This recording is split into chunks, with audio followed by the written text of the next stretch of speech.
안녕하세요. 로지크 과학학원에서 물리를 담당하고 있는 김연경입니다. 반갑습니다. 우선 제가 학원을 시작하면서부터 이제 늘 이렇게 생각하고 이제 학원을 운영하고 있는데요. 좀 학생들이 암기보다는 이해를 바탕으로 해서 식을 자연스럽게 기억하고 또 문제를 좀 새로운 시각으로 접근을 해서 좀 빠르게 문제를 해결하고 정확하게 해결해서 결과를 내는 교육을 지향하고 있습니다. 우선은 다 알고 계시는 내용이실 텐데요. 기존의 내신이 9등급제에서 2등급제로 변화를 하면서 원래는 4%까지가 1등급 그리고 누적해서 11%까지가 2등급이었다면 이제는 10%까지가 1등급 그리고 누적 34%까지가 2등급으로 변화를 합니다. 자, 그 다음에 절대평가, 상대평가를 병기 같이 기재하도록 되어 있습니다. 그리고 수능은 기존의 선택형 수능에서 이제 통합형 수능으로 바뀌게 됩니다. 그러면 교과를 보실 텐데요. 보통 교과가 있고 또 전문 교과가 있는데 전문 교과는 특목고형이라서 보통 교과를 보실게요. 우선은 지금 공통 과목으로 이 과목들을 공부하게 되고 고등학교 1학년의 과정입니다. 이 중에서 통합과학이 수능 과목에 해당되고 이 공통과학에서 10학점을 받아야 합니다. 학생들은 학교에서 3년 동안 최소 174학점을 받아야 하고 이제 2, 3학년 때에는 과학에서는 이 선택 과목을 공부하게 되는데 여기에서 사회과를 포함해서 최소 31학점 이상을 이제 취득해야 하고 각 과목은 대체적으로 4학점이라고 보시면 되세요. 여기에서 일반 선택이 2학년 1학기에 선택하는 과목들이고 진로 선택들이 2학년 2학기 그리고 3학년 1학기에 학교마다 조금씩 차이가 있는데 그렇게 공부를 하게 됩니다. 이 일반 선택이 기존으로는 이제 물리학 1, 화학 1, 생명과학 1, 지구과학 1 과목에 해당되고 진로 선택이 이제 2 과목에 해당된다고 보실 수 있으세요. 그리고 융합 선택으로는 이러한 과목들이 있는데 이 고급 과정 같은 경우에 모든 학교에서 다 개설되지는 않지만 그래도 좀 경쟁력을 갖추려고 하는 학교들은 개설을 하는 분위기인 것 같고 이 융합과학은 전체적으로 3학년 2학기에 배치되는 경향을 보이고 있는 것 같아요. 지금 나오는 편제표를 보면은요. 내신이 일단은 달라지게 되는데 원래는 기존에 2등급 정도까지였던 학생들이 1등급이 되잖아요. 10%까지니까. 그래서 1등급 학생 수가 많아지고 조밀조밀해집니다.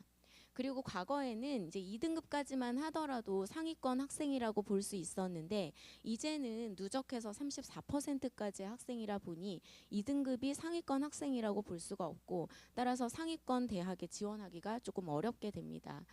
자, 그 다음에 세 번째가 이제 어떤 내용이냐면 기존의 내신을 가지고 이제 새롭게 변한 5등급제로 변환을 시켰더니 이런 특징을 보이고 있었어요. 어떤 A라는 학생이 아주 찐 이과형 학생이어서 이제 모든 과목이 다 1등급인데 사회과를 너무 싫어해요. 그래서 고등학교 1학년 때 사회과를 3등급을 받은 학생이 있었어요. 이 학생이 이제 9등급제에서 5등급제로 변환을 시키니까 내신이 1.19가 나오더라고요. 그런데 어떤 학생은 기존으로 봤을 때는 한 9% 정도, 평균 9% 정도여서 전부 다 2등급인 학생이에요. 근데 이 친구가 이제 새롭게 변화한 5등급제에서는 전부 1등급을 얻게 되어서 결국엔 최종 그 내신 등급이 1.00이 됩니다. 또 이런 경우도 있었어요. 어떤 학생은 이제 거의 다 2등급인데 어떤 과학 계열이 좀 취약해서 과학 계열에서 이제 뜨문뜨문 5등급이 있는 거예요. 이 학생은 이제 변환을 시켰더니 2.29 그 학점을 보이더라고요. 근데 또 어떤 학생은 전부 다 4등급인데 30% 정도의 4등급이었어요. 근데 이제 5등급제로 변화를 하게 되니까 34%인 2등급 안으로 다 들어오게 되면서 2.00을 얻게 됩니다. 그러니까 더 좋은 내신 등급을 받게 되는 거죠. 자, 그러다 보니 되게 어떤 과목을 아주 특별하게 잘하는 스페셜리스트보다는 골고루 잘하는 평이하게 우수하게 잘하는 제너럴리스트가 좀 더 좋은 학점을 받게 됩니다. 그래서 약점이 있는 과목을 없애는 게 지금 중요한 변화로 가고 있고, 그래서 과거에 찐 이과 학생들은 이제 수학은 되게 잘하는데 뭐 사회과 이런 것들은 좀 공부를 소홀했었죠. 근데 이제는 그러면 안 됩니다. 자, 그리고 또 이제 소인수 과목이라던가 아니면은 이제 대학에서 진로 선택 과목으로 요구하는 과목들이 있어요. 근데 그런 과목들은 보통 인원이 적거나 또 이제 점수를 받기가 어렵죠. 그렇기 때문에 상대 평가로 했을 때 이제 내신으로 좀 불이익을 받을 수 있어서 이제 그런 경우에는 절대 평가를 함께 기재하도록 지금 나오는 추세예요. 자, 그러다 보니 원점수가 중요합니다. 몇 명 안 되기 때문에 등수는 좀 떨어진다고 하더라도 원점수 자체가 높아서 절대평가 A, B, C, D, E에서 A를 받으면 되는 거죠. 그래서 원점수 관리의 중요도도 상승한다고 볼 수 있습니다. 이렇게 되면 대학은 내신으로 우수한 학생을 선별하기가 어렵게 되죠. 아까 말씀드린 이제 두 가지 예로부터 그러면 지금 5등급제에서 더 내신 등급이 좋은 친구가 과연 더 잘하는 친구냐라고 했을 때 그게 이제 의문점을 갖게 되는 겁니다. 그러면 수능은 어떨까요?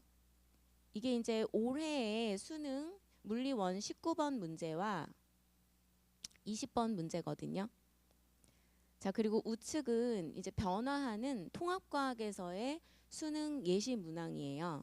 물론 이거보다는 조금 어려워지긴 하겠지만 통합과학 자체가 다루고 있는 범위나 깊이가 좀 얕기 때문에 저렇게 좌측처럼 어려워질 수는 없거든요.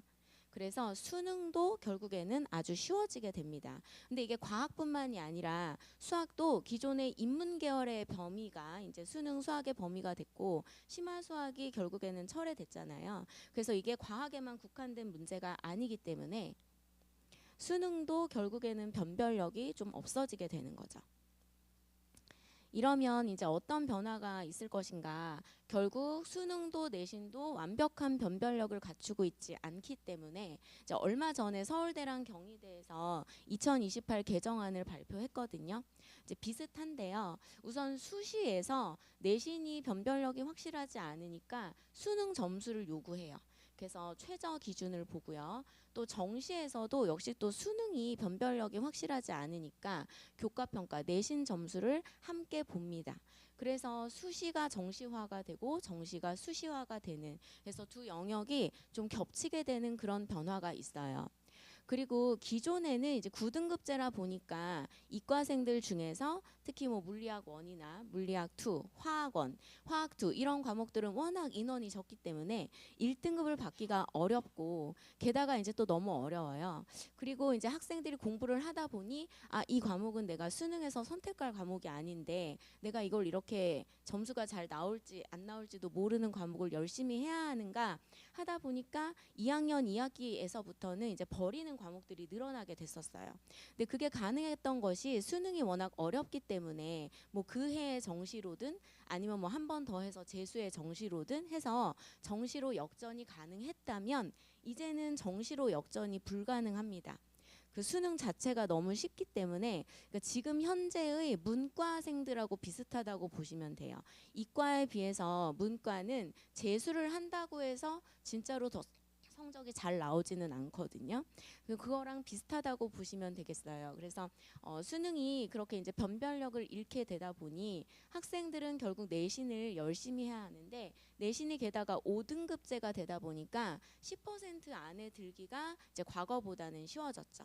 근데 그렇기 때문에 무조건 10% 안에 들어야 하는 겁니다. 1등급 안에 들어야 되기 때문에 이제는 3학년 2학기까지 내신을 버리지 않고 공부를 지속해야 돼요.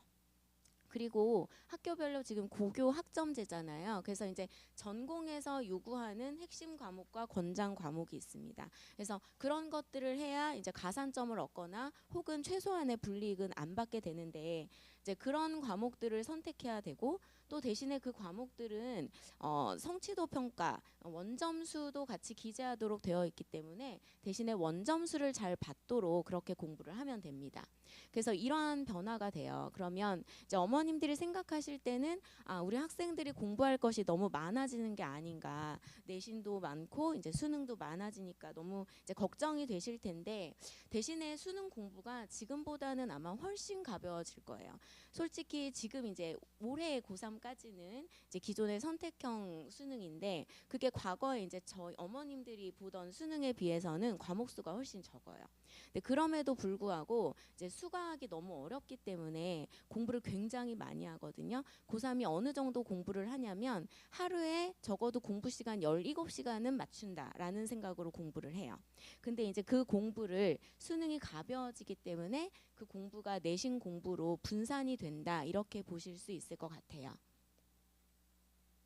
이게 이제 얼마 전에 발표했었던 경희대에서 핵심 과목과 권장 과목 전공별로 이제 나온 것이에요. 이것은 서울대에서 역시 마찬가지로 일반 선택과 진로 선택에서 요구하는 과목들을 이렇게 얼마 전에 나와 있습니다. 그러면 이제 과학 과목은 어떤 변화를 갖게 되는가?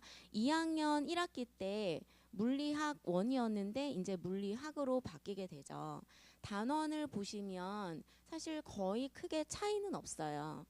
그런데 보시면 힘과 운동이 빠져 있는 것으로 보이죠. 그리고 운동량, 충격량이 역시 빠져 있는 것으로 보입니다. 그런데 사실 이 힘에 해당하는 것이 뉴턴의 운동 법칙하고 같다고 보시면 되세요.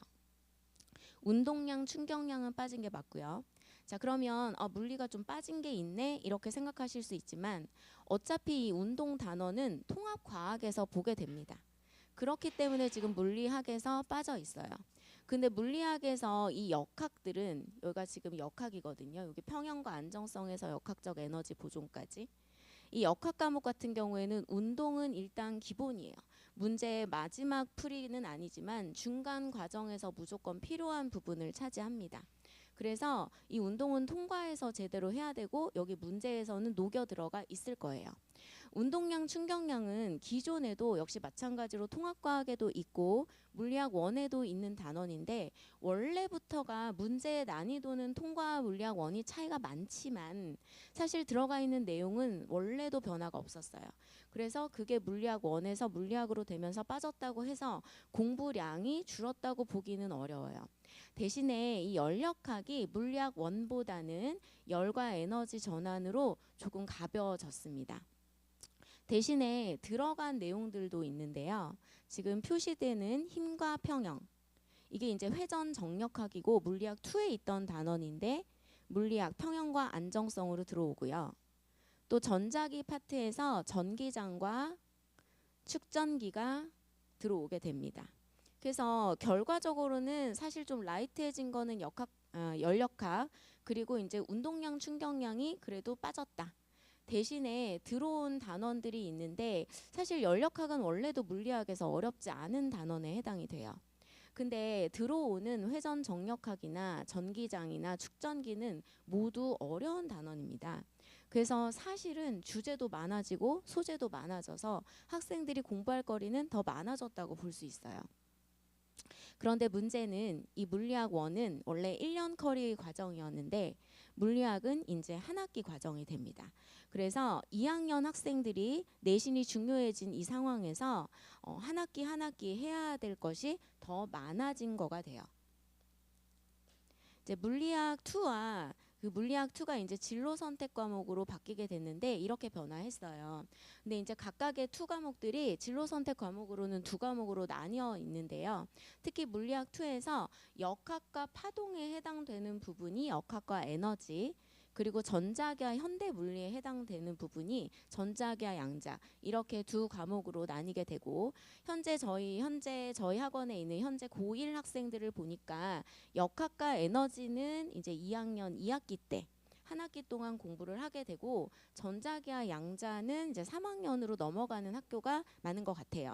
근데 이제 어떤 학교 같은 경우에는 앞에서 봤었던 일반 선택 과목의 물화생지를 두 과목씩 나눠서 2학년 1학기, 2학기에 하고 그리고 이 역학과 에너지학 같은 진로 선택 과목을 전부 다 3학년으로 밀어놓은 학교도 있긴 있습니다. 그러면 지금 겨울방학 기간 동안은 무엇을 어떻게 해야 되는가? 지금 예비 고1 학생들을 이제 두신 어머님들이시잖아요. 그래서 예비 고1이라면 지금 이 방학 동안에 할 수 있는 것이 많습니다.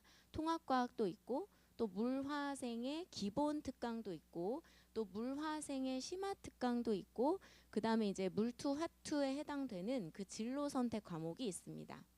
기본적으로는 지금 이 기간이 이제 학생의 앞으로의 인생에서 가장 중요하고 여유 있고 시간이 많은 때예요.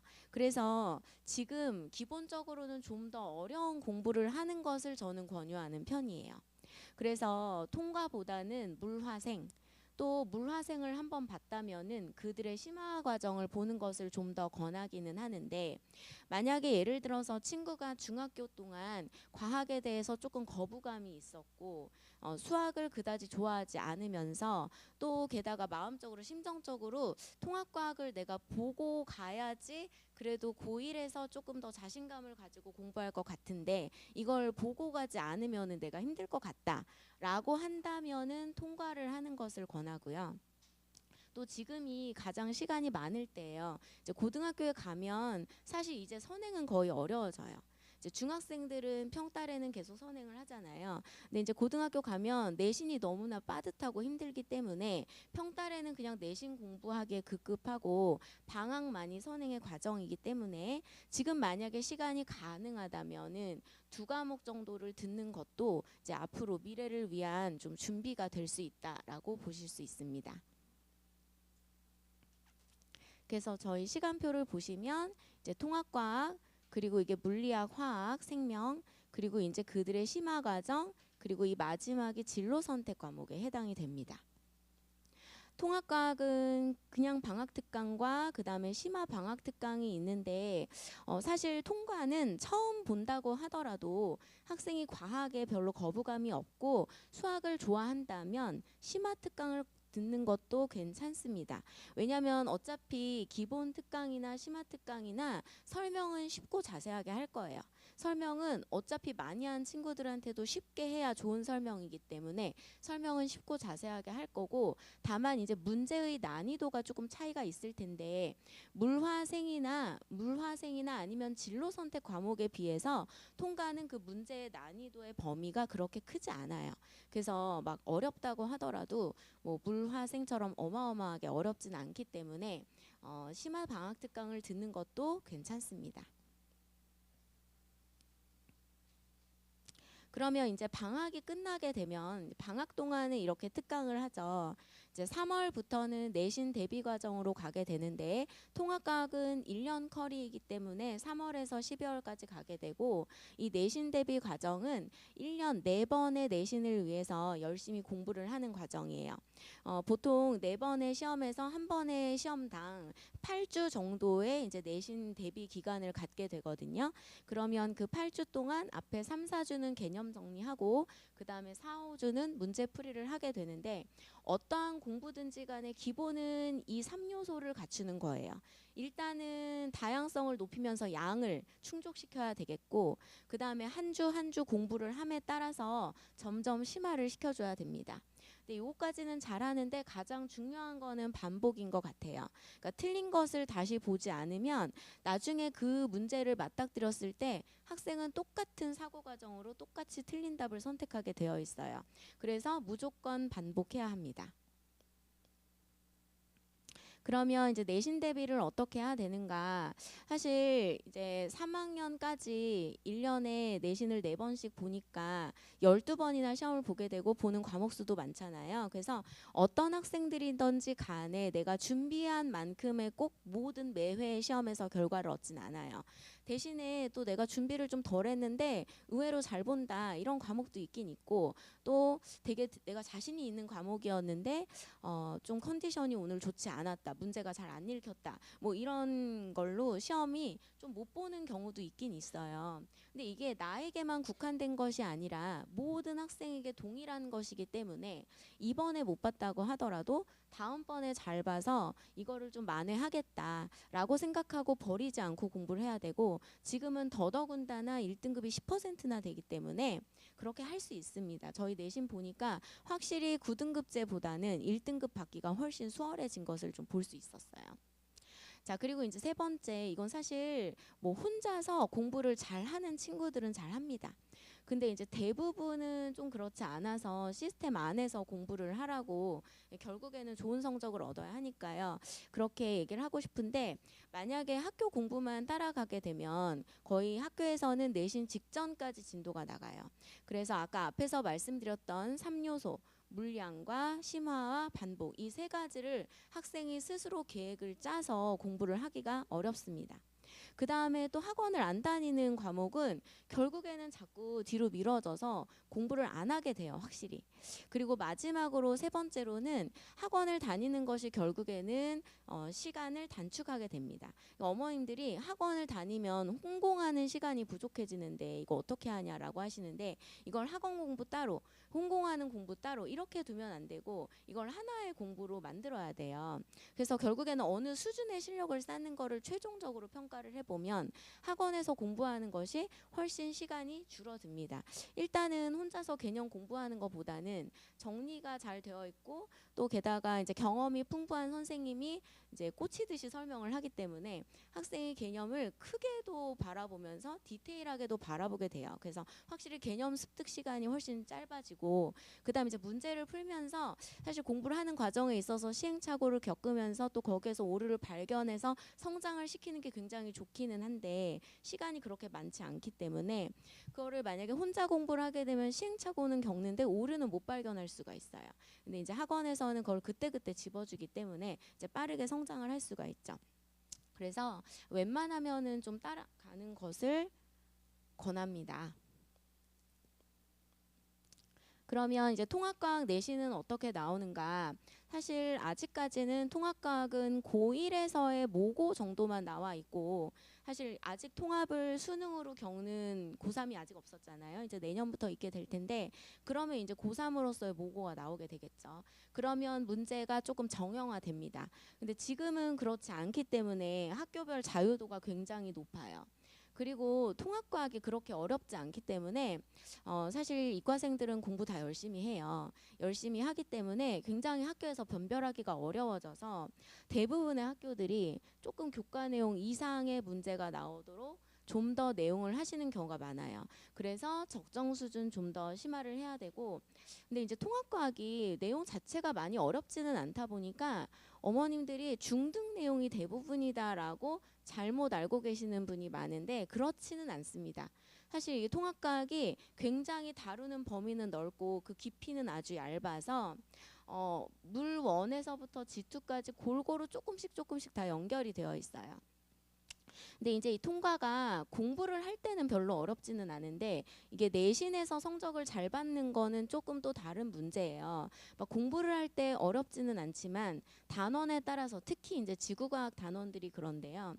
분명히 A라는 문제와 B라는 문제가 똑같은 문제 같아요. 겉으로 볼 때에는. 근데 이제 잘 보면은 단어 하나가 차이가 난다던가 아니면 부사 하나가 더 들어있다던가 뭐 관사, 조사 하나 때문에 얘가 의미하고 있는 문제가 달라져서 답이 달라지는 경우가 있습니다. 근데 이거를 학생들이 조금 캐치하기가 어려워서 내가 왜 틀렸지? 하면서 틀릴 수가 있어요. 그래서 성적을 잘 받는 것은 공부할 때의 난이도와 별개로 이제 나름의 좀 어려움이 있고, 또 자잘하게 외울 것도 많고, 또 그 결과가 일어나기까지의 왜 그런 일이 일어났는지 인과관계도 사실 다 기억하고 있어야 돼요. 그 중간 과정을 묻는 문제들이 나오기 때문에. 그래서 또 그런 나름의 조금 어려움이 있습니다. 역시 어떠한 공부든지 간에 아까 말씀드렸던 그 3요소 양과 심화 반복, 이 세 가지는 모두 잘 해야지만 시험을 잘 볼 수 있습니다. 그럼 이제 저희 학원에서의 내신 대비는 어떤가? 우선은 저희 학교별로 사실 과학 과목은 내신을 할 필요가 없어요. 오히려 모든 학교 내신을 대비할 수 있게 그렇게 충분히 공부를 시키도록 수업을 하고 교재를 편성을 하게 되는데, 뭐 국어나 영어 같은 경우에는 조금 학교별 내신이 중요하더라고요. 뭐 어떤 학교는 영어가 완전 수능형으로 나오는 반면, 그래서 미리 공부하는 게 그닥 중요하지 않은, 근데 어떤 학교는 교과서 지문을 다 외워야지만 문제를 풀 수 있는 그런 문제로 나오기도 해서 이제 그런 과목들은 학교별 내신이 필요한데, 과학은 기본적으로 응용 암기 과목이 아니라 응용 과목이기 때문에 학교별 내신이 별로 중요하지가 않아요. 뭐 어떤 학교는 이 정도 난이도의 문제만 낸다라고 하는 것도 없고, 또 어떤 학교는 뭐 자료 분석형이 있고 풀이형이 있고 뭐 그런 여러 형이 있다면 어떤 특정한 유형의 문제만 낸다 이런 것도 없기 때문에 학교별 내신은 그닥 필요하지가 않고, 다만 이제 학교별 나오는 그런 보충 프린트라든가 교재 등이 있어요. 그래서 이런 것은 꼼꼼하게 파악해야 되고, 또 학생별로도 조금씩 차이가 있는 것이, 언어적인 부분이 약간 약해서 오히려 계산하고 이런 건 잘하는데 언어적으로만 살짝 비틀면 틀리는 학생들, 그런 학생들한테는 그거에 맞춰서 공부를 시켜줘야 되고, 또 그런 부분은 의외로 잘 보는데 이제 물리나 화학에서 좀 응용이 많이 되면은 어려워하는 학생들, 또 그런 학생들한테는 그런 부분으로 맞춰서 공부를 시켜줘야 됩니다. 직전 대비해서 이제 그날 풀었던 문제가 그 다음날 시험에서 볼 수 있게 그렇게 직전 대비를 좀 중시하면서 저희는 내신을 진행하고 있고, 그래서 지금 이거는 통과는 아니고 물리학 원인데요. 이거는 영덕여고 학생이 학교에서 그 수능 특강에서 문제가 나온다라고 하셔서 제가 수능 특강에서 보기를 더 보충을 해서 이렇게 공부를 보충을 해서 공부를 시켰던 거예요. 그 다음에 이거는 이제 통합과학의 내신 프린트가 맞는데요. 보편고에 제가 유인물을 받아서 처음부터 끝까지 읽어보고 거기에서 이제 보편고 친구들을 위해서 만든 유인물이었고 공부하는 교재였고, 그 다음에 이거는 대진고의 또 프린트가 또 달라서 대진고를 위한 제가 또 유인물을 만들어서 이제 학생들을 공부시켰던 거예요. 그래서 학교별이라기보다는 좀 개인별 맞춤으로 공부를 시켜야 된다고 생각을 합니다. 저희 학원은 다시 돌아오는 학원이에요. 그러니까 뭐 다른 과목의 일정이 바뀌어서 저희 학원을 중단하고 다른 학원으로 옮긴다고 하더라도 결국에는 다시 돌아오게 하는 그런 학원인 것 같습니다. 이제 관리는 사실 공부를 하게 만드는 것이 관리잖아요. 그래서 고등학생들 같은 경우에는 사실 어머님들한테 뭐 말씀을 드린다기보다는 학생과 직접적으로 소통을 해요. 그래서 지금 이 학생이 현재 상태에서 필요한 공부를 시키도록 숙제를 내주고, 그래서 통합학 반 같은 경우에는 저희는 학생별로 약간 숙제가 달라요. 그래서 그렇게 공부를 시키고 또 이 학생의 공부하는 속도에 맞춰서 이 학생이 가장 좋은 점수를 얻을 수 있게 그렇게 내신을 시킵니다. 그래서 이거는 이제 저희 부원장님께서 이제 카톡으로 학생이 질문한 거 이렇게 카톡으로 설명해 주신 거고, 이거는 이제 제가 물리 친구가 이제 카톡으로 질문해서 이제 설명해서 보낸 것들. 저 같은 경우에는 이제 저랑 오래 공부했던 친구들은 대학 가서도 가끔 연락이 와요. 일반 물리학에서 이거 모르겠다고 저한테 풀어달라고. 그러면은 그것도 가끔 풀어주고 그런 적이 있어요. 앞에 방학 특강에 보시면 이제 그냥 기본 특강이 있고 심화 특강이 있는데, 차이는 일단 두 특강 모두 그 한 학기 혹은 1년의 과정을 전부 개념 설명을 하는데, 개념은 기본적으로 다 쉽고 자세하게 설명을 해요.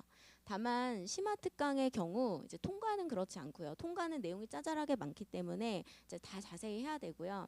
근데 이제 물리학이나 화학 같은 경우, 화생 같은 경우에는 이제 이거는 한번 들었던 친구들을 대상으로 하기 때문에 설명을 쉽고 자세하게는 하겠지만 조금 빠르게 설명을 하거나 가끔 뭐 이 정도는 생략해도 된다 하는 것들은 생략을 하기도 하지만 기본적으로는 개념은 쉽고 자세하게 합니다. 그런데 이제 차이는 이제 문제의 난이도예요. 방학 특강은 기본 문제, 심화 특강은 이제 2번째 이상 보는 친구들이기 때문에 조금 난이도 높은 문제로 한 바퀴 도는 반이라고 보실 수 있고, 기본 문제는 어느 정도냐면 이제 고2 모고에서 고3 모고의 이제 중정도 난이도까지. 그 다음에 심화 특강은 고3 모고의 중에서 상정도의 난이도까지 그렇게 푼다고 보시면 됩니다. 시간으로 봤을 때는 이제 물리나 화학이라는 과목은 기본적으로 문제풀이가 긴 과목이에요. 그래서 방학 특강, 그냥 기본 특강은 시간이 거의 1대1 정도의 비율이라면 심화 특강은 확실히 문제 푸는 시간이 좀 더 깁니다. 왜냐하면 문제 자체가 더 어렵고 그래서 이제 풀이하는 과정이나 설명이 좀 더 많아져야 되기 때문에 시간 자체가 조금 더 길어지긴 합니다. 이제 많이 어머님들이 질문하시는 부분들을 모아봤는데요. 아까도 말씀드렸지만 하나의 공부로 만들어야 하고 사실 학원에서 공부를 할 때는 학원 공부에 개인 공부, 혼공이 녹아 들어갈 수 있게 그렇게 공부를 짜서 해요. 그래서 그렇게 수업하고 또 숙제도 그렇게 제공을 합니다. 이제 중학교 때의 과학으로 생각을 하셔서 이제 물리는 그렇지 않은데 화생은 암기 과목이라고 많이 보시는데 사실 화학 생명에서 그 고도의 원리와 풀이를 하기 위해서 중학교에서는 지식을 주로 가르치기 때문에 중학교와 고등학교의 화생은 굉장히 그 성격이 많이 달라요. 근데 이제 그거를 언제 좀 느낄 수 있냐면 아마 중학교 3학년 2학기에 유전의 기초가 되는 그 세포분열 단원이 나왔을 거예요. 그때 이제 중학교 때 아이들이 갑자기 생명에서 확 어려움을 느끼거든요. 이제 그 성격 그대로 간다고 보시면 되고, 저희 예전에 고3 친구 중에 한 명이 저한테 뭐라고 얘기를 했었냐면, 아, 선생님 생원 수능은 생명과학 1이라고 하면 안 돼요. 이거는 생명이 아니에요.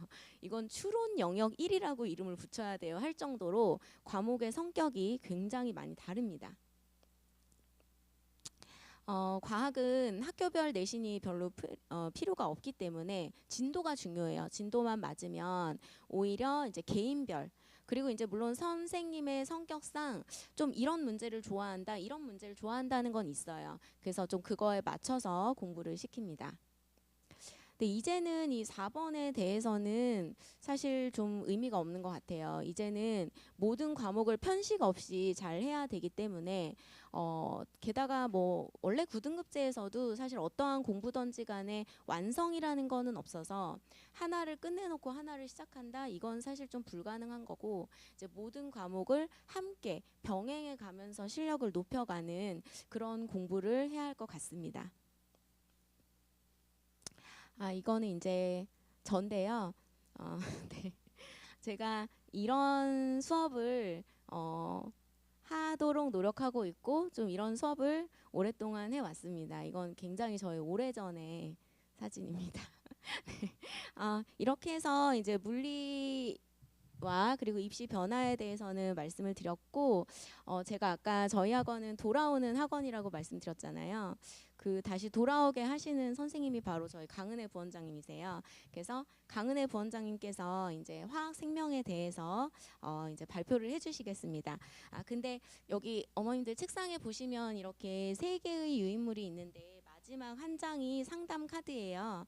이거에 학생들 정보를 작성해서 책상에 둬주시면 저희가 이따가 수거하도록 하겠습니다. 혹시 질문 있으신가요? 그러면 저희 강은혜 부원장님 모실게요. 감사합니다.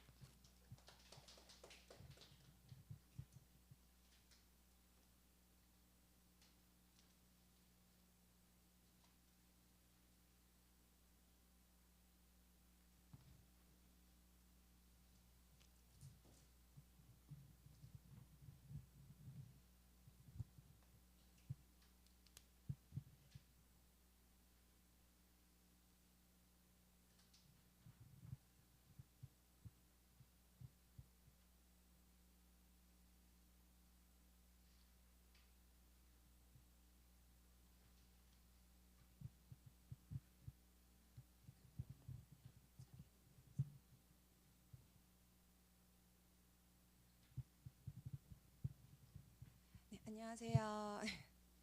저는 로지크 과학학원에 이제 화학이랑 생명을 담당하고 있고 이제 이제 김연경 원장님이랑 굉장히 오랜 시간 동안 한 17년 정도 같이 일을 했던 강은혜 부원장이라고 합니다.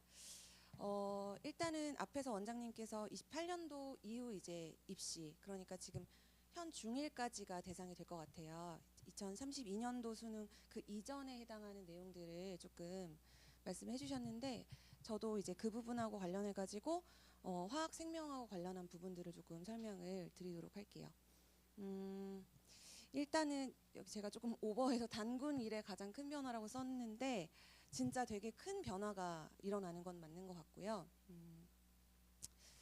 사진이 실물과 너무 다르죠. 죄송합니다. 좀 너무 많이 달라서 좀 놀라시더라고요. 일단은 저희 학원의 이제 가장 강점은 이제 뒤에서 말씀드리겠지만, 큰 학원이 아니다 보니까 학생들하고 굉장히 커뮤니케이션을 많이 하는 편이에요. 특히나 이제 고등학생들 같은 경우는 뒤에서 제가 이제 학생들하고 주고받은 뭐 카톡 내용 보여드리겠지만, 어머님들보다는 아이들하고 좀 더 소통을 많이 하는 편인데, 뭐 급할 때는 새벽 1시에도 카톡으로 선생님 이 문제 못 풀겠어요 하고 이제 연락이 오기도 하고, 그러면 제가 거의 뭐 잠을 안 자고 대기를 할 때도 있고 그렇거든요. 그래서 이제 항상 이제 1대1로 거의 질의응답 굉장히 많이 하는 편이고, 좀 그리고 이제 대형 강의랑 비교했을 때 아이들 한 명 한 명을 좀 잘 볼 수 있기 때문에 그런 부분들이 이제 저희 학원의 강점이라고 말씀드릴 수 있을 것 같아요. 일단은 이 부분 앞에서 원장님께서 말씀하신 부분이라 좀 중복되는 거는 넘어가도록 하겠습니다. 그래서 일단 이 고교학점제나 아니면은 바뀌는 통합 이제 수능 같은 경우는 사실은 이제 저희 강사들끼리 얘기하는 부분은 맞는 방향인 것 같아요. 지금 성적이 굉장히 양극화돼 있거든요. 저희가 이제 고등부 내신 수업이나 뭐 아니면 수능 수업을 할 때 보면은 굉장히 양극화돼 있어요. 굉장히 잘하는 친구, 그리고 조금 못하는 친구, 이게 중간이 사실은 잘 없습니다. 그래서 이게 따라가기가 굉장히 좀 힘든 것이 이제 과학 같은 경우에 이제 아이들이 사실 이렇게 말씀드리면 좀 그렇지만 1학기 때 거의 내신을 이제 점수가 어느 정도 안 나오면은 고2들 같은 경우는 거의 정시로 이제 가버리는 경우들이 많아요. 그러니까 2학년 1학기 때 보통 이제 내신을 내가 안 되겠다 싶으면 그냥 정시로 돌리고 내신 대비를 중단하는 경우들을 많이 봤거든요. 이제 분당 쪽은 워낙에 내신이 너무 어렵기 때문에, 그래서 정시러라고 해가지고 아이들이 선생님 저 정시러 하려고요. 그리고 이제 지금 현 고2, 고3은 이제 사탐으로 응시를 해도 이공계를 대학을 갈 수 있기 때문에 사탐론을 굉장히 많이 했어요. 사탐 2과목으로 물리학과를 갈 수 있는 지금 시스템이기 때문에 말이 안 되는 거 사실. 그러니까 뭐 화학이나 물리 공부를 안 한 상태에서 물리학과를 간다든지 이런 게 지금 가능한 상태이기 때문에 지금 바뀌는 입시 시스템은 오히려 좋은 거라고 저희는 생각을 하고 있습니다. 이거는 이제 뒤에 가서 좀 말씀을 드릴 부분이고, 선택 과목은 앞에서 원장님이 아마 말씀하셨을 것 같은데 저는 화학이랑 생명하고 관련해서 좀 디테일한 부분들 말씀드릴게요. 일단은 화학은 이제 1학년 때는 모든 학생들이 다 동일한 과목들을 이제 듣게 되는 거고, 2학년 때부터 일반 선택이랑 진로 선택 그리고 융합 선택이 들어가잖아요. 이제 화학 같은 경우에는 지금 이제 개정된 화학이 이렇게 총 4단원이 있는데, 지금 현재 화학원 내용이랑 거의 동일한데 여기 차이가 있다고 하면은 요 평형상수하고 평형의 이동만 추가가 됐고요. 오히려 2단원 뭐 오비탈이라든지 원자 구조는 빠졌어요.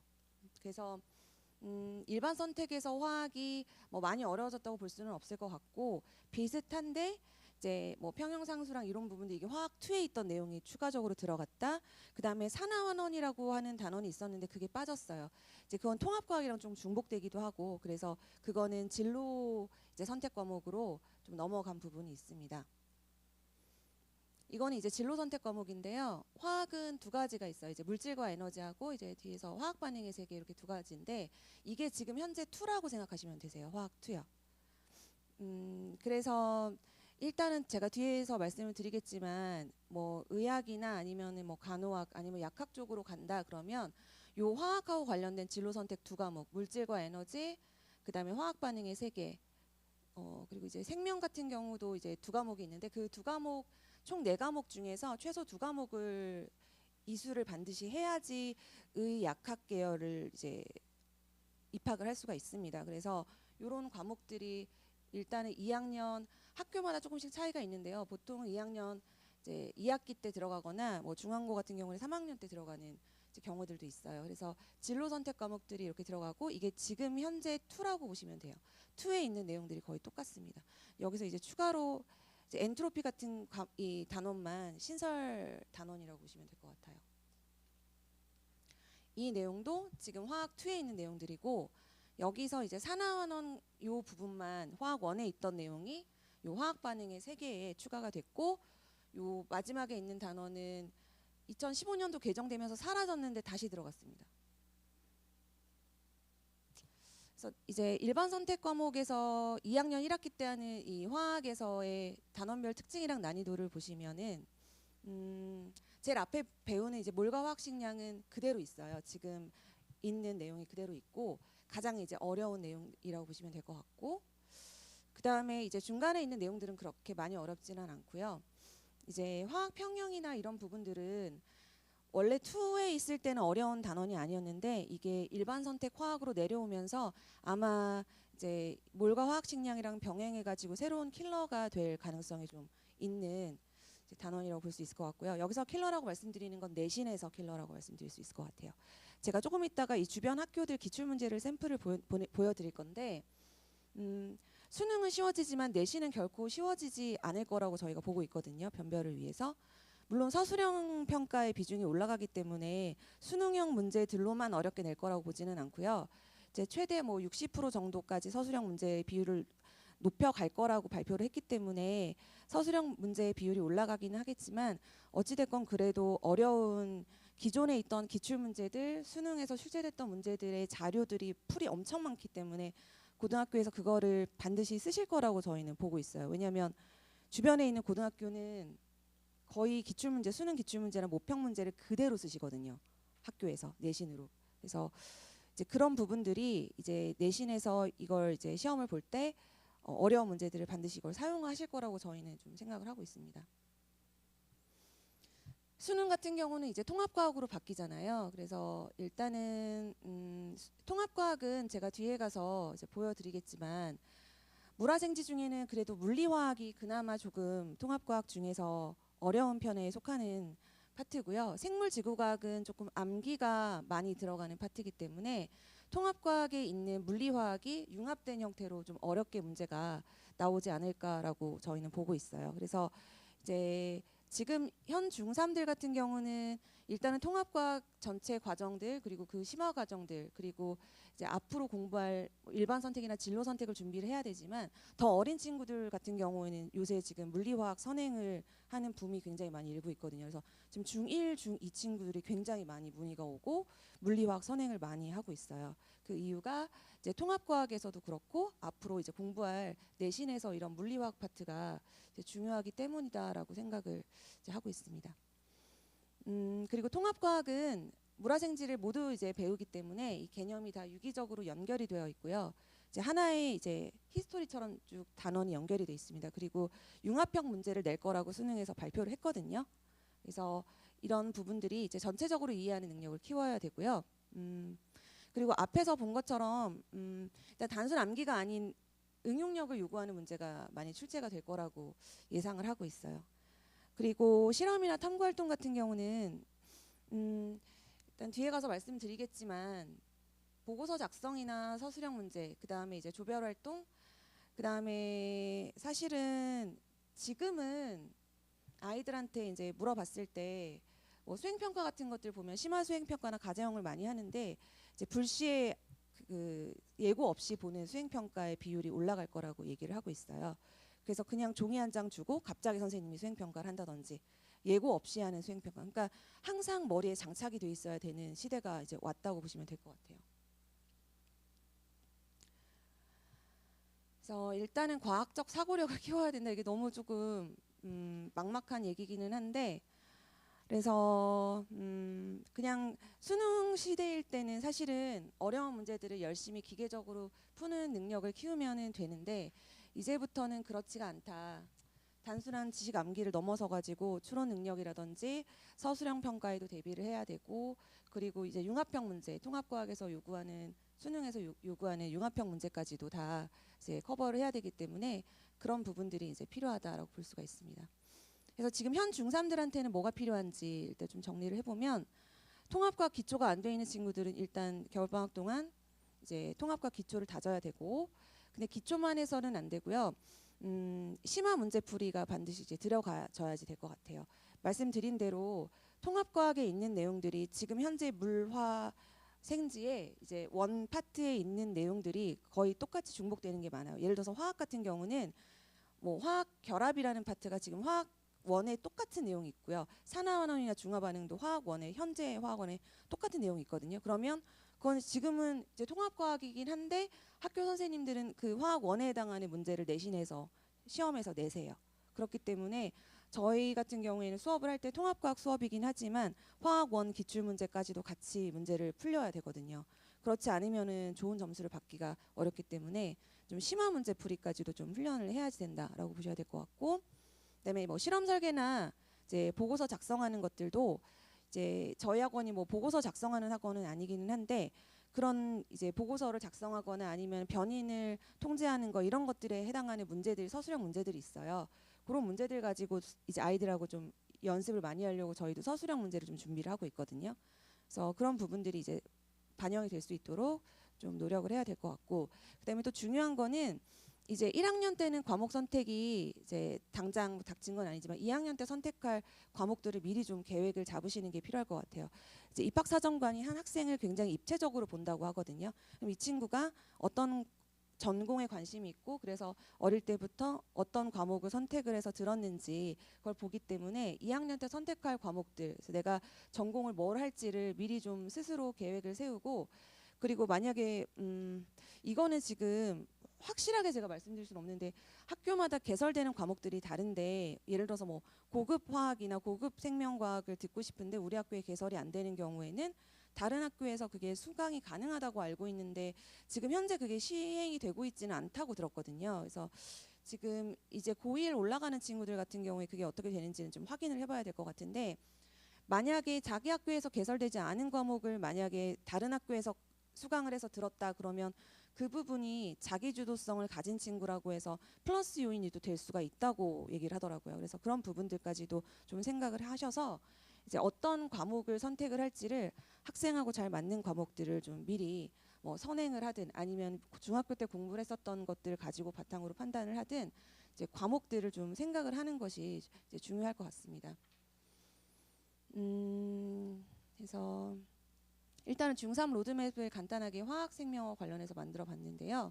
이제 중학교 3학년 때 배우는 단원이 있어요. 이제 화학 변화 심화, 그러니까 화학 반응식 쓰는 단원이 있거든요.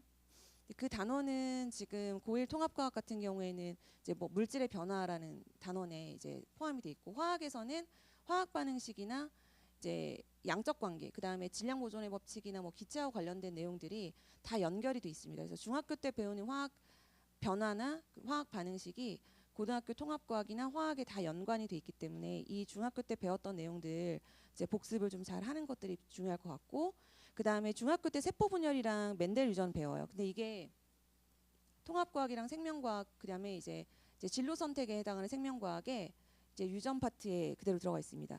사람의 유전이라 그래서 가계도는 빠졌거든요. 근데 세포 분열이라든지 이런 부분들은 그대로 남아 있어요. 그래서 그 부분이 지금 중3에 배우는 내용이랑 아예 동일합니다. 개념 자체는 똑같기 때문에 제가 지금 수능 수업 수능 수업 하면서 이제 보면은 중3 때 이 세포 분열 유전이 좀 어렵고 잘 학습이 안 돼 있던 친구들은 고3 때도 그게 계속 그 걸림돌이 되더라고요. 그래서 중학교 때 요 세포 분열이나 이런 부분들에 대한 개념을 탄탄하게 좀 잡고 올라가야 고등학교 때도 잘 할 수 있기 때문에 만약에 이게 잘 안 돼 있다고 하면은 뭐 통합과학이나 생명과학 공부하면서 미리 선행을 좀 하면서 그 부분들을 좀 잘 다지고 올라가는 게 중요할 것 같고요.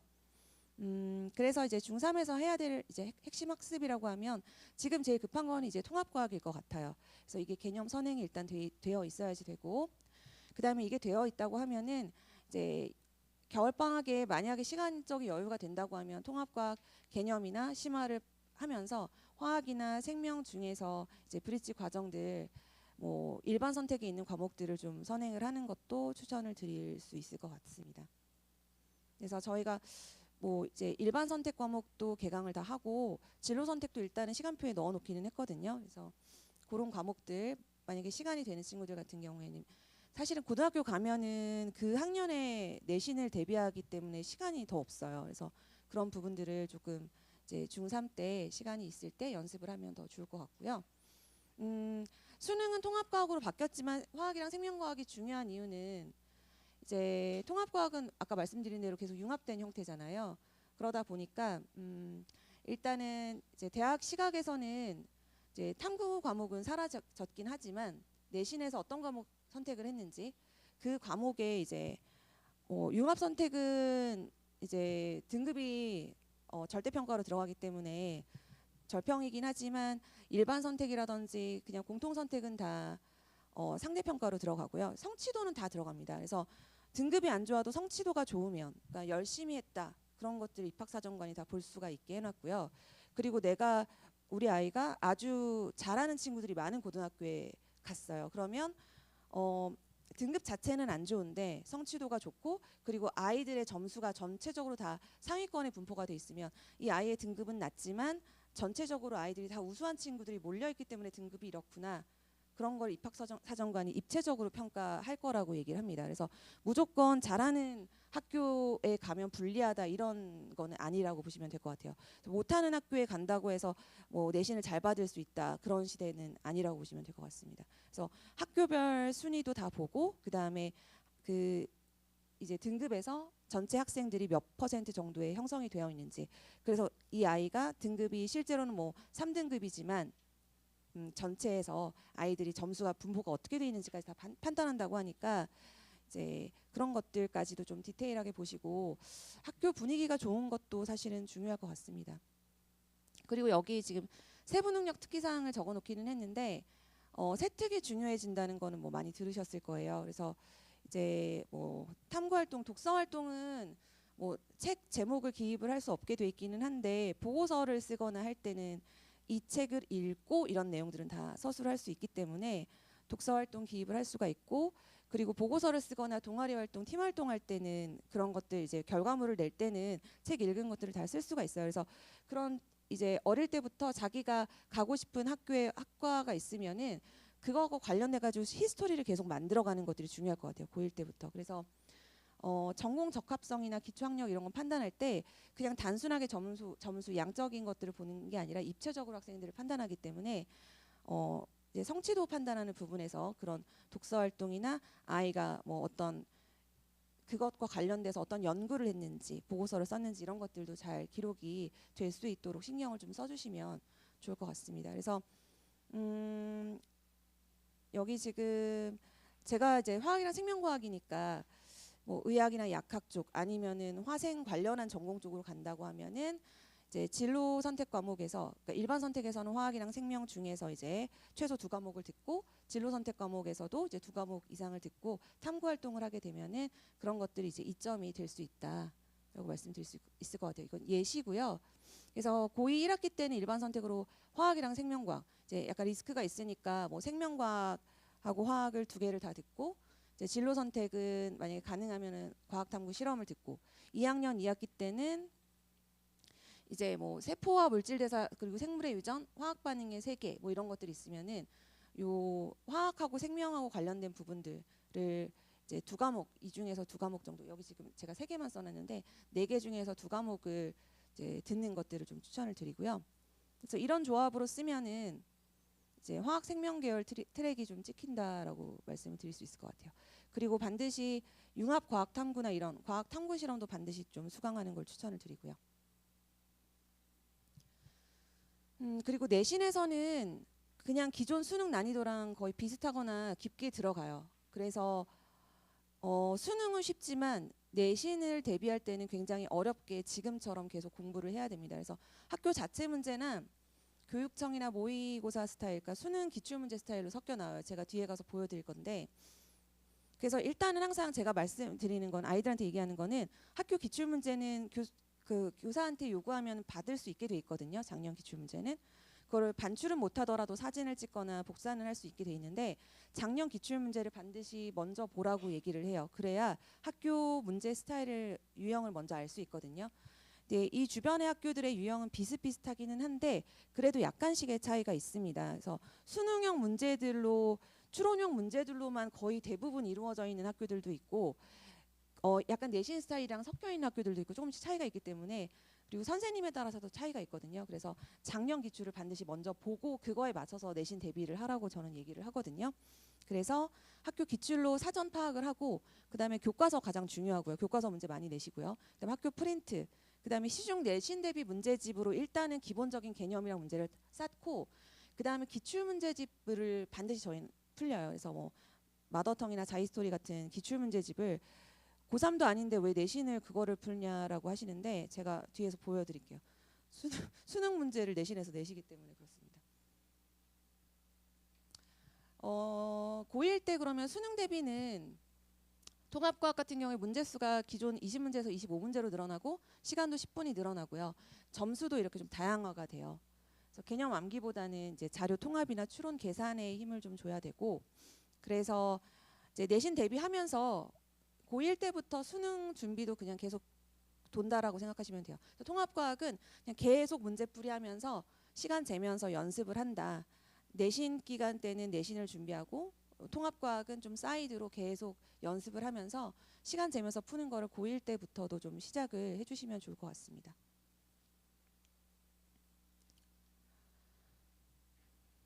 이거는 뭐 과학 동아리나 탐구활동 예시를 그냥 넣어놓은 건데요. 과학 동아리가 있어요, 학교마다. 그래서 제가 가르치는 친구 중에 이제 늘 푸른 고 친구가 있는데 그 친구도 이제 과학 동아리 활동을 하는데 굉장히 고차원적인 실험을 하더라고요. 그래서 고등학교긴 한데 제가 연구실에서 했던 수준의 실험을 세팅을 해서 하더라고요. 그래서 너희 이거 어떻게 찾았어? 했더니 친구 부모님이 이제 그쪽에 있으셔가지고 그쪽 주제를 받았다고 얘기를 하더라고요. 그래서 제가 그거와 관련된 이제 보고서 샘플을 이렇게 말씀드리면 좀 그런데 챗GPT로 쉬는 시간에 만들어서 한 5종류를 만들어서 줬거든요. 그래서 이거 똑같이 쓰면 절대로 안 되고 이런 식으로 실험을 한번 설계해서 수정을 해서 해봐라라고 했거든요. 그랬더니 이제 고맙다고 하면서 가지고 갔는데 동아리 활동에서 굉장히 고차원적인 실험들을 많이 합니다. 그래서 그런 동아리에 가입해서 활동하는 것들도 굉장히 중요해요. 그래서 뭐 화학이나 생명하고 관련된 이런 주제들 이런 부분 어차피 이거 유인물에 다 제가 넣어놨기 때문에 따로 적으시진 않으셔도 될 것 같아요. 그래서 이런 것들 자기하고 관련된 전공하고 관련된 거 연계해서 들어가면 학생부 세특에 이건 다 넣을 수가 있는 내용이거든요. 그래서 입학사정관이 히스토리를 보는 거기 때문에 이런 부분들을 잘 쌓아가는 게 굉장히 중요할 것 같아요. 그리고 과학 독서나 발표 활동 같은 것들 이런 것들도 세특에 독서 기록은 쓸 수는 없는데 이제 뭐 발표란 이런 데에는 다 적을 수가 있기 때문에 그런 것들 다 누적을 해서 내가 읽은 책들은 다 기록을 해가지고 모아두시는 것이 이제 중요할 것 같습니다. 그래서 이거는 이제 그냥 커리큘럼을 제가 넣어봤는데요. 지금 3학년 겨울방학은 고1 내신이랑 수능 기반이 되는 거니까 통합과학에 대해서 조금 열심히 다지는 과정이고 이제 3월부터는 첫 내신 성적이니까 굉장히 중요하게 통합과학 내신 대비를 해야지 될 것 같아요. 그래서 이 1학기에 해당하는 개념 완성하고 이제 핵심 정리, 그다음에 서술형 문제 풀이하고. 그래서 저희가 내신 대비반은 그냥 1년 내내 가요. 고1, 고2 뭐 이런 내신 대비반들은 1년 내내 방학 때는 그 다음 학기 거 선행하면서 1년 커리큘럼으로 쭉 갑니다. 그래서 저희 3월에 개강한 반 지금 이제 12월이죠. 아직까지 지금 학생들이 계속 다니고 있어요. 그래서 1년 내내 내신을 계속 대비하는 반들이 있습니다. 그래서 뭐 나는 중간에 쉴래 뭐 이러면 뭐 쉬어도 되는데 보통 아이들이 고등학교 내신은 중학교 내신은 아예 달라요. 뭐 한 달 준비한다고 해서 시험을 잘 볼 수 있는 게 아닙니다. 중간고사 끝나면 바로 기말고사 준비 들어가줘야 돼요. 개념을 한 3주 하고 문풀만 5주 이상 해야 돼요. 왜냐하면 문제풀이 할 게 너무 많기 때문에. 제가 뒤에 가서 이제 문제를 좀 보여드릴 건데요. 그래서 시간상 이거 좀 넘기고 이거는 올해 수능이에요. 그러니까 이게 좀 너무 작아서 잘 안 보일 것 같아가지고 좀 확대를 해서 보여드리면 제가 지금 현재 화학이랑 생명 수능에서 나오는 너무 작죠. 제가 조금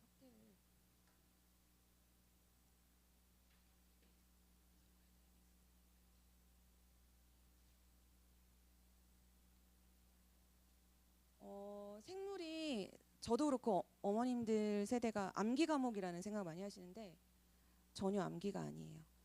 제가 좀 보여드리면은 앞 페이지 첫 페이지는 그나마 이게 한 문제당 한 5초 컷으로 풀어야 되는 문제들입니다. 제일 쉬운 문제들이고 이게 두 번째 페이지는 그 다음으로 조금 더 난이도가 있는 문제들이에요. 근데 그 어디에도 이게 암기라고 볼 수 있는 문제들은 사실은 없어요. 다 그래프. 이런 문제들 보면 계산 문제죠. 흥분, 전도, 전달. 이거 지금 바뀌는 계정 그 진로 선택 생명과학에 다 있어요. 다 있는 과목들, 다 있는 단원들입니다. 골격근 수축도. 골격근 수축을 이렇게 계산으로 하고 면역도 계산으로 계산으로 문제를 풉니다. 그리고 이게 이제 유전 문제인데요. 유전도 계산이에요. 지금 요 오른쪽에 있는 가계도는 빠졌어요. 진로 선택 생명과학에서도 빠졌습니다. 가계도는 빠진 게 맞는 게 왜냐하면은 사실은 이런 지금 DNA 상대량 문제는 추론해서 아이들이 학습을 하면은 어떤 그 순서를 가지고 풀 수 있는 문제인데 가계도는 찍기 문제예요. 다 넣어봐야 돼요. 왜냐하면 계산해서 풀 수 있는 문제들을 없애는 추세로 가는 그 중간 수능 시대 때 그 찍는 형태로 바뀌어가지고 가계도는 다 사라졌습니다. 이런 형태가 지금 생물 문제라고 보시면 되고요. 화학도 보여드릴게요. 이제 화학도 역시나 암기 과목이 아니죠. 우리 옛날에 암기 뭐 원소기호 외우는 거는 이미 중2 때 다 끝나고요. 암기는 어디에도 없습니다. 지금 오비탈이랑 뭐 이런 내용들이고 첫 번째 페이지 가장 쉬운 문제들. 이것도 이제 뭐 다중결합 이거 지금 다 그대로 남아 있어요. 오비탈만 사라졌습니다. 사라졌고 다 계산 문제죠. 이게 수학인지 뭐 화학인지 모르시겠죠? 가장 어려운 것들이 이제 뭐 양적 관계 문제들인데 한 문제당 10분 이상 걸리는 그런 문제들입니다. 이거는 이제 중화 반응 문제고 이게 이제 양적 관계 문제인데요. 이제 문제 자체는 뭐 간단해 보이는데 이거를 이제 뭐 힌트가 없어요. 그래서 아이들이 계산을 하기가 굉장히 좀 난해한 그런 문제들이라고 보시면 돼요. 이게 지금 현재 수능이에요. 굉장히 어렵죠. 그래서 근데 이런 문제들을 내신에서 내셨거든요. 그러니까 아이들이 웬만큼 열심히 공부를 해가지고는 문제를 못 풀잖아요. 그러니까 포기를 하는 거죠. 그래서 양극화가 굉장히 심했었습니다. 그런데 지금 이게 통합과학 문제를 보여드릴게요. 물론 이거는 통합과학 모의고사 문제인데 딱 보셔도 난이도 차이가 너무 많이 나죠. 너무 많이 차이가 납니다. 그래서 보시면은 뭐 내용을 잘 모르는 사람이 봐도 뭔가 문제 자체가 어렵지 않다는 거 보실 수 있으실 것 같아요. 아까 보셨던 문제에 비해서.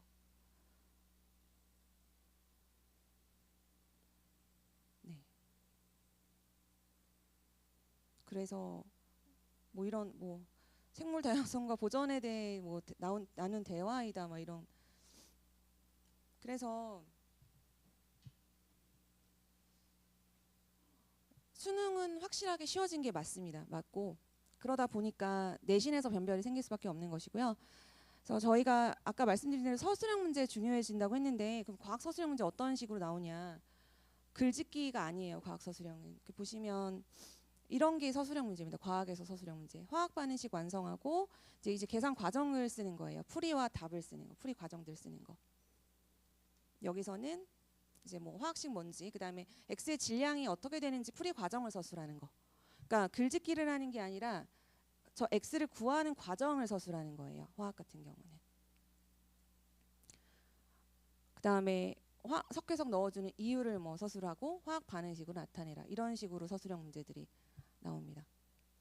생물 서술형 문제는 이제 경로인데 이제 자극의 이동 경로를 써라. 1번하고 2번이 전혀 다르거든요. 그 경로를 서술하는 거. 그다음에 체온 조절의 중추를 이제 서술하는 거. 그다음에 구체적인 조절 작용. 그래서 뭐 여기서 뭐가 들어가야 되는지, 잇목은 피부 근처 모세혈관 물질 대사가 다 들어가야 된다. 들어가야 되는 단어들이 있어요.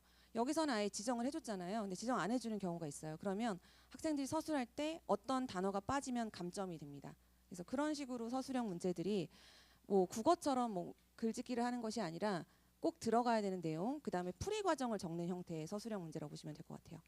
그래서 서술형 비중이 높아지니까 내신 쉬워지는 거 아닌가, 쉬워지는 게 아니라 어떻게 보면은 아이들이 계산 과정까지 다 작성을 해야지 되기 때문에 이런 부분들까지도 더 연습을 좀 해줘야지 된다.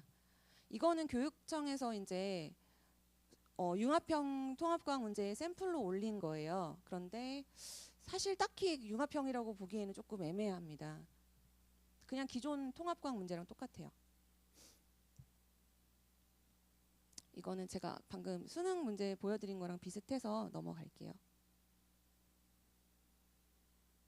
이거는 이제 주변의 학교들 기출문제 보여드릴게요. 낙땡고입니다. 근데 이게 시험지예요. 학교 시험지. 그리고 이거는 2015년도 수능 19번 킬러 문제. 보기도 똑같아요. 보시면 보기까지 아예 똑같습니다. 기억 X는 베릴륨이다. 니은 Y2에는 다중결합이 있다. 똑같죠. 1번부터 선지까지 똑같죠. 아이고, 네. 아예 그냥 똑같이. 근데 보통은 보기를 바꾸거나 선지는 바꾸세요. 근데 문제는 못 건드리세요. 왜 못 건드리냐면 오류가 생겨요. 네. 문제는 그대로 쓰시기 때문에 저희가 그래서 기출문제를 계속 풀리는 이유가 문제는 그대로 쓰시기 때문에 보기는 뭐 바꿔도 아이들이 풀어본 문제면 기억이 나거든요. 이것도 보시면은 똑같죠? 네, 똑같습니다. 아예 보기까지도 보기까지도 동일해요. 네. 뭐 또 훨씬 많은데 제가 그냥 몇 개만 지금 보여드리고 있는 거고요. 이거는 생명인데 생명은 그래도 조금 바꾸신 것 같아요. 조금 바꾸셨습니다. 조금 바꾸셨고 얘도 보기 같은 걸 약간 바꾸셨어요. 근데 기본적인 문제 형태 다 똑같은 거 쓰셨고 이건 대땡고입니다. 네, 얘도 숫자 약간 바꾸셨어요. 그리고 보기도 약간 바꾸셨는데 거의 같은 형태의 문제. 네, 얘도 보기 약간 바꾸셨어요. 그러니까 그냥 기출 문제 그대로 거의 다 내신다라고 보시면 될 것 같습니다. 그래서 일단은 주변 학교들이 기출 문제를 쓰고 있고요. 그것이 바뀔 거라고 보진 않아요. 네. 그 문제 풀들이 많이 있기 때문에 학생들 변별하기 위해서는 서술형 문제가 비율이 좀 높아지긴 하겠지만 동일하게 기존에 나왔던 출제됐던 어려운 문제들 그대로 쓰실 거라고 보고 있고요. 뭐 서술형이나 그리고 수행평가 비중이 더 올라간다고 하면은 대형학원에선 그걸 지도받기가 좀 힘들거든요. 근데 저희는 그런 것들 아이들하고 커뮤니케이션 하면서 필요한 것들 다 도와주고요. 이거는 이제 아이들하고 주고받은 카톡 내용들. 시간들 보세요. 11시 52분. 내일 수행평가인데 저한테 이렇게 카톡이 오고요. 그러면 이제 제가 이 풀이 영상 아이패드로 녹화할 수가 있거든요. 보내준 거. 그 다음에 실험 주제 추천해 주세요. 뭐 이런 것들. 저 친구는 고2 친구였어요. 그 다음에 뭐 문제 질문에 대한 거. 이 친구는 그래도 10시, 오후 10시였고요. 그리고 모든 수업 다 영상을 촬영하거든요. 그래서 복습이 필요하다 그러면 다 수업 영상 다 보내주고 있습니다. 이게 다 뭐냐면 자기 모르겠는 문제를 다 캡처해서 보낸 거예요. 하나, 둘, 셋, 넷. 되게 많죠. 이걸 제가 이제 풀이 영상을 찍어서 보내주는 거라고 보시면 되고, 뭐 이거는 이제 고3 친구들 뭐 하고 주고받은 카톡 내용들입니다. 그래서 일단 그래서 제가 일단 준비한 내용 여기까지고요. 화학하고 생명과학 관련해 가지고 뭐 따로 질문이 있으시거나 하시면은 혹시 질문해 주시면 될 것 같아요. 지금.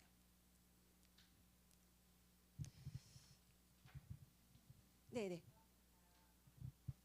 네네. 네. 그거는 이제 아이들마다 조금씩 차이가 있는데요. 이제 계산하고 이런 것들을 좀 좋아하는 친구들이 있고 암기를 싫어하는 친구들이 있어요. 좀 그렇게 두 부류로 나뉘어지더라고요. 그래서 암기 싫어하고 이런 친구들은 물리랑 화학 쪽. 그런데 또 물리하고 화학에서 또 갈리긴 하더라고요. 물리보다는 화학이 낫다?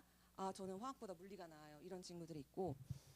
근데 또 이런 계산하고 이런 부분들에 대해 좀 거부감 있는 친구들은 차라리 생명과학이나 지구과학 쪽이 차라리 잘 맞다 이런 친구들이 있어요. 근데 생지 가서 적응을 잘 못하는 친구들은 이런 경우들이 있어요.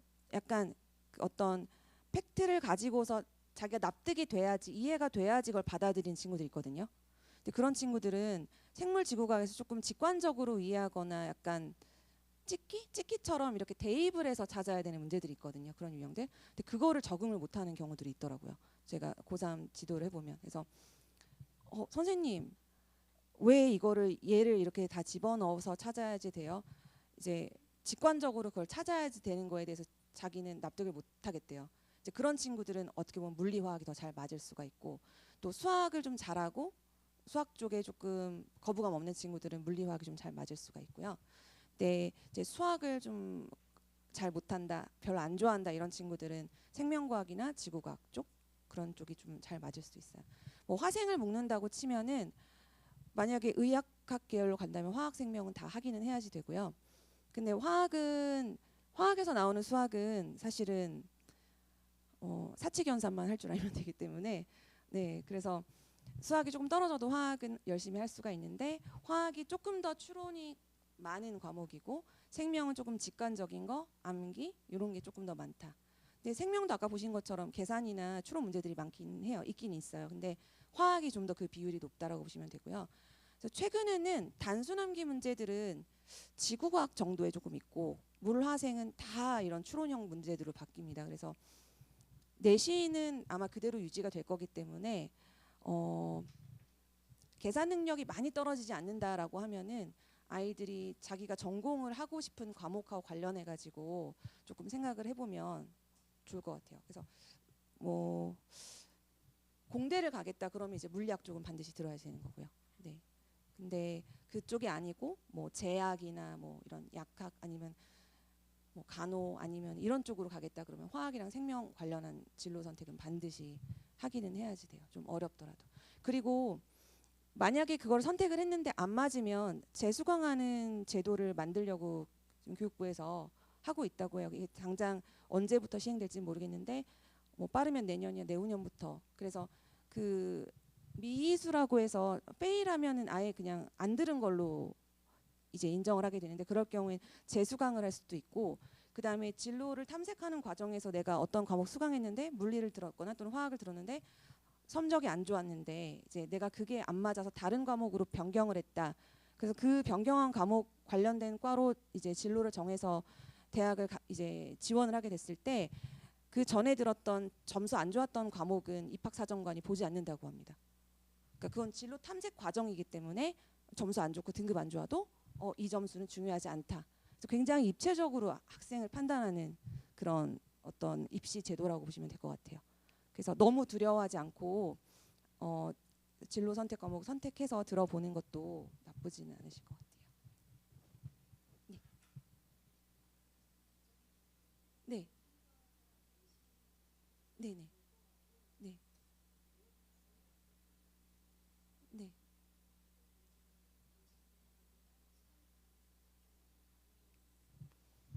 네. 모의고사는 약간 수능형 문제로 출제가 되고요.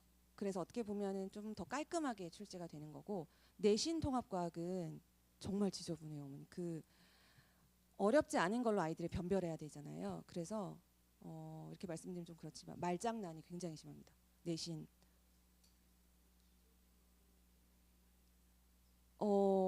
변함이 없을 거라고 봐요. 내신이 결코 더 쉽게 가지는 않을 거라고 보거든요. 네, 그래서 지금도 통합과학 내신이 굉장히 잘하는 친구인데 선생님 저 4개 틀렸어요. 다 맞은 줄 알았는데 채점해 보니까 4개 틀렸어요. 그래서 틀린 문제들 보니까 뭐 예를 들어서 말장난에 이제 넘어갔다든지 그리고 뭐 예를 들어서 보통은 옳은 것을 보기에서 고르는 거잖아요. 근데 옳지 않은 것으로 바뀌어 있는 경우들도 있었어요. 낙den고에서 있었습니다. 네, 그래서 그런 것들이 통합과학은 좀 있어가지고 그래서 저희가 통합과학 내신할 때는 문제를 굉장히 많이 풀려요. 왜냐하면은 그 시중에 있는 문제집에서 볼 수 없는 되게 지저분한 그런 어떤 내신 스타일의 문제들이 있거든요. 그래서 저희가 그런 이제 족보 문제들을 준비를 해서 아이들한테 풀리면 그 뭐 밖에서 파는 문제하고는 좀 달라요. 그래서 그런 문제들까지 좀 준비를 많이 해야 그런 장난에서 안 걸리기 때문에 모평 그 통합과학도 모평 문제들 모아 있는 자이스토리 문제집 있거든요. 그 문제집만 풀어서는 안 돼요. 오히려 걔네들은 깔끔해요. 그래서 내신 스타일 문제를 반드시 좀 풀어보는 게 필요합니다. 네. 네.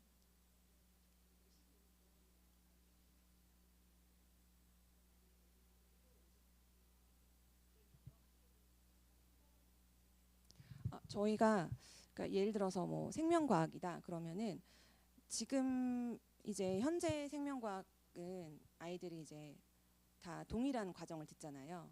그래서 이제 생명과학이라고 하면은 1단원부터 순서대로 진도가 나가는데 학교마다 미묘하게 어떤 학교는 시험 범위가 1, 2단원일 수도 있고 어떤 학교는 뭐 1단원이랑 2단원 앞부분 소량만 들어갈 수도 있고 약간씩 차이가 있을 수 있거든요. 그래서 일단은 공통으로 나가는 진도를 나가고요. 따로 나가는 것들은 아이들 개개인적으로 봐줘요. 왜냐하면 저희가 진도 나가는 시간은 거의 한 2주, 3주면 다 끝나고요. 그럼 나머지 기간 동안은 다 아이들이 개별적으로 문제를 풀고 제가 돌아다니면서 채점하고 틀린 거 보고 다 질문 받고 추가 문제 주고 아이들별로 난이도를 다 다르게 문제를 주거든요. 조금 어려워하는 친구들은 브릿지 문제를 많이 풀고 기출로 넘어가고요. 근데 되게 잘하는 친구는 저는 완자 풀고 바로 자이스토리 주거든요.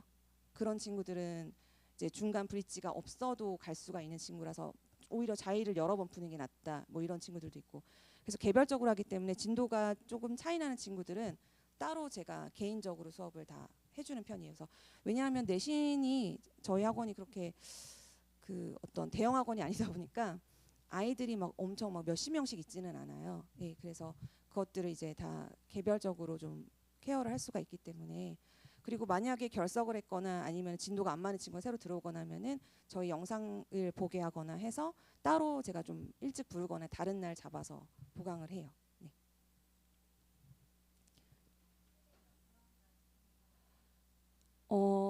그냥 선행반들은 보통 한 15명 정도가 최대 인원이고요. 내신반은 그렇게까지 많지 않고 많아봤자 한 7명, 8명 정도 된다고 보시면 돼요. 그래서 그 이상은 조금 사실은 케어하기가 좀 힘들기 때문에 만약에 이제 들어오는 친구가 있다고 하면 다른 시간으로 안내를 하거나 그렇게 하는 편이에요. 네.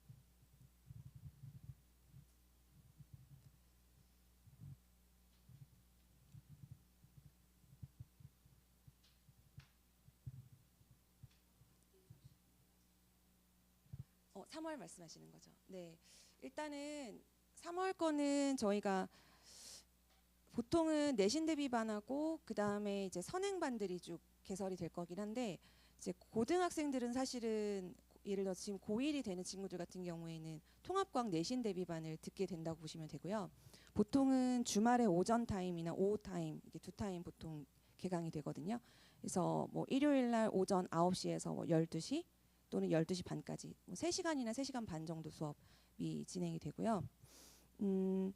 아니면 오후 타임으로 원하시는 어머님도 계시면 오후 타임도 하나 더 개강이 될 수도 있어요. 그래서 고1들 같은 경우에는 이제 학기 중에는 통합과학 내신을 그냥 준비를 쭉 계속 간다고 보시면 되고요. 이제 방학 동안 뭐 일반 선택이나 진로 선택 선행을 들어가야 된다고 보시면 될 것 같아요.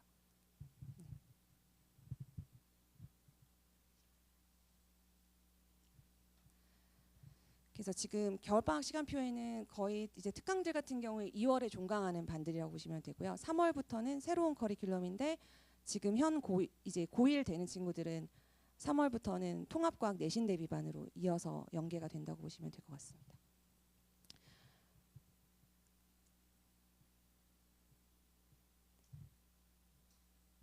그러면 추운데 어려운 걸음 해주셔서 너무 감사드리고요. 또 궁금하신 거 있으시면 언제든지 학원으로 연락 주시면 될 것 같아요. 네, 감사합니다.